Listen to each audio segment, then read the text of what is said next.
Hey everyone, it's your girl Maddie here, aka Beaver Mosh, and today I am talking to you about this self-titled release from the Portland, Oregon based Litha, and this is coming off of Tartarus Records. And Litha is a one-man depressive black metal project, everything credited to Andrew Black. Andrew Black has previously served as a live musician in the bands Mizmor and Hell. And here, on this record, this one is emotionally devastating. It is a truly sullen affair, but also one that is deeply moving. Andrew Black previously has a background in ambient music, and you can see that influence coming out here and just how atmospheric it is, of course, still leaning in on the more depressive side of black metal. There are great licks all over here, fantastic vocal performances. There are these heavy, doomy moments, but it's all filtered through something that I find to be intentionally minimalist, as if Andrew Black doesn't want too much getting in the way of you, the listener, feeling that very, very raw emotion. Hunger immediately introduces us to these weeping, dreary tremolos matched to these tortured streaks. It doesn't take long for you to be fully immersed in this sorrowful, intense atmosphere.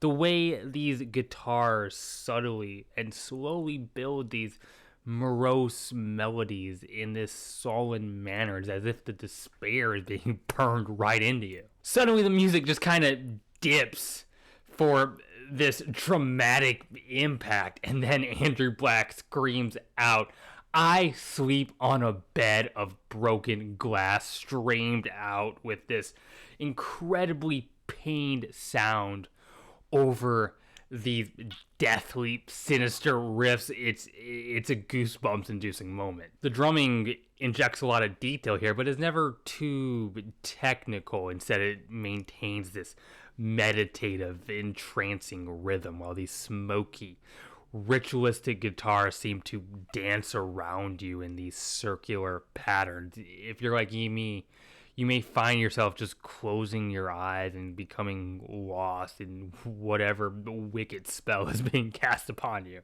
On Wearing Away, these razoring riffs perfectly showcase the guitar tone that I think Andrew nails here. It's scratchy, it's dirty, but also has this dense echo attached to it that makes it feel mysterious and ghostly.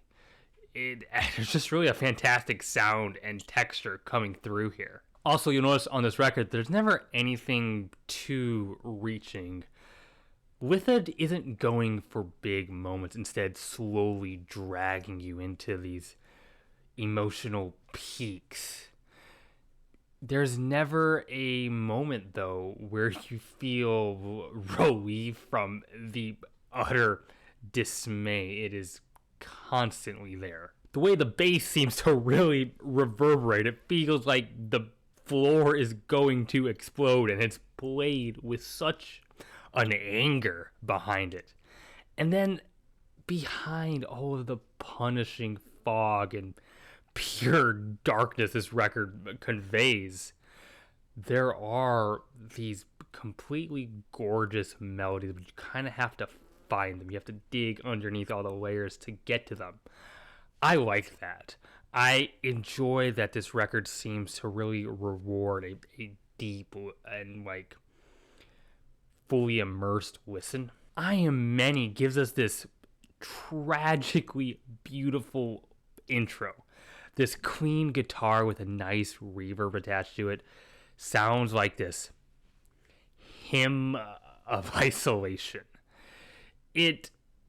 But it moves along into this monolithic tidal wave sized series of riffs. It all seems to move along at the pace and the depth of a funeral doom track. Like, you can hear some skepticism influence coming through here. It gets sad. The music here, you can hear it tearing up, and it's so tangible, while there is this pure nihilism reverberating off of these screamed vocals. It's performed so convincingly. Bite the Hand, to me, seems to play with some intentionally jarring adjustments in speed. There will be these slow, droning passages that seem to just speed up unannounced and then fluctuate back in a chaotic manner.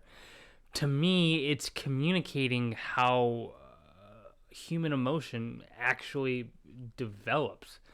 It doesn't move along in these perfect 4-bar chunks. No, it fluctuates wildly. Black metal is the driving force here, but as I've already mentioned, there's definitely some doom metal coming in. This record does not shy away from a slow, crushing riff when it works. And I've mentioned the ambient background here, and that gets really sensed in the burning feedback and just the harsh, brooding textures coming through, almost leading the intention of some of these passages. Thirst is the concluding track, and by far the longest at 12 minutes, almost a third of the album's runtime.